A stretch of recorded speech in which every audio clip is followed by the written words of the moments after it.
The rain didn't just fall, it pelted the city like a warning. Adam Hale adjusted the collar of his coat as he stepped out of his black SUV. His security team had begged him to let them handle the errand, but he waved them off. It was supposed to be a quick 5-minute stop. "Mila, sweetheart, stay close," he called, offering his hand to his daughter. 6-year-old Mila hopped down from the car, boots splashing in a shallow puddle. "Daddy, the kitty is usually behind the green dumpster. I saw it yesterday." "Aha," Adam murmured, amused. His daughter could convince him of anything. Yesterday she had insisted that the stray cat looked cold and lonely, and he had promised they'd bring food today. But as they approached the alley behind the community center, something felt different. Wrong, even. The usual distant city noise was drowned out by the storm's roar, yet underneath it Adam heard, crying. Not the soft cry of an animal. A child. "Daddy?" Mila whispered, instinctively stepping closer to him. Adam placed a protective hand on her shoulder. "Stay behind me." He moved toward the sound, eyes adjusting to the dim alley.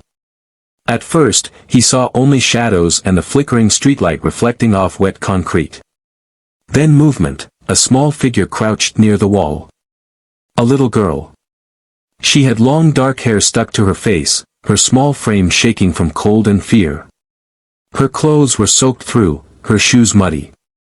In her arms, she was clutching the wrist of a woman collapsed beside her. Before Adam could speak, the girl lifted her head, revealing wide brown eyes filled with panic. "Sir. Mommy can't walk," she choked out. "Please help." Adam's breath caught.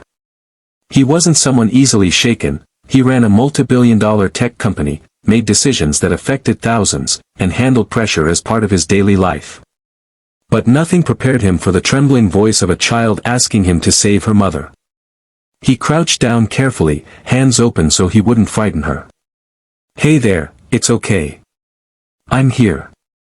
Tell me what happened." The girl took a step back, still gripping her mother's limp hand. "Mommy said she was okay. She said we just needed to get through the day. But then she got dizzy, and she can't get up." Adam leaned in to check the woman.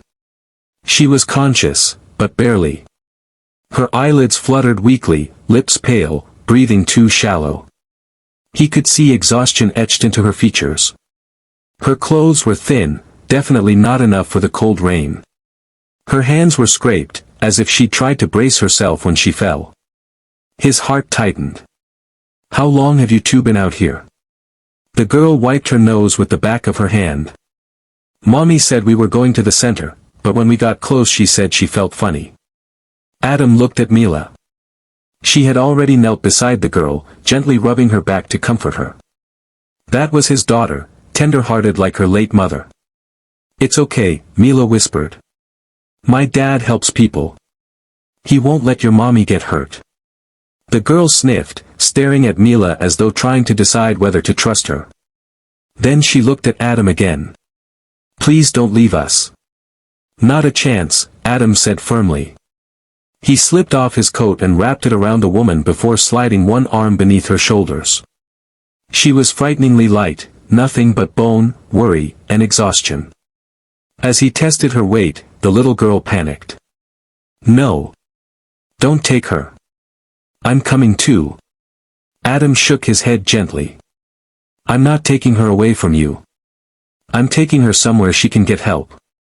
And you're coming with us." The girl hesitated but didn't let go of her mother's hand. "You promise?"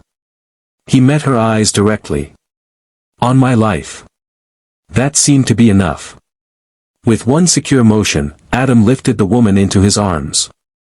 She let out a soft, pained sound, but her head fell against his chest, trusting or simply too tired to resist. The girl hurried beside him, keeping one hand on her mother's sleeve. Mila kept pace too, her face serious and worried. As they moved toward the SUV, the storm strengthened, bouncing off Adam's shoulders like needles. His coat weighed heavily on the woman, but he didn't care, only that she was warmer than she had been moments earlier. "Daddy," Mila whispered, "is she going to be okay?"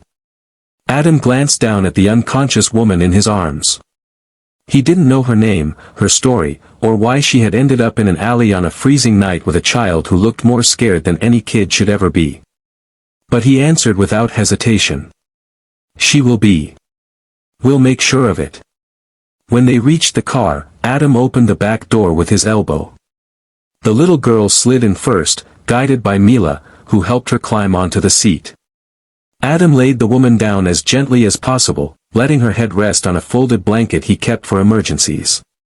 The little girl instantly leaned over her. "Mommy? Mommy, I'm here. It's okay.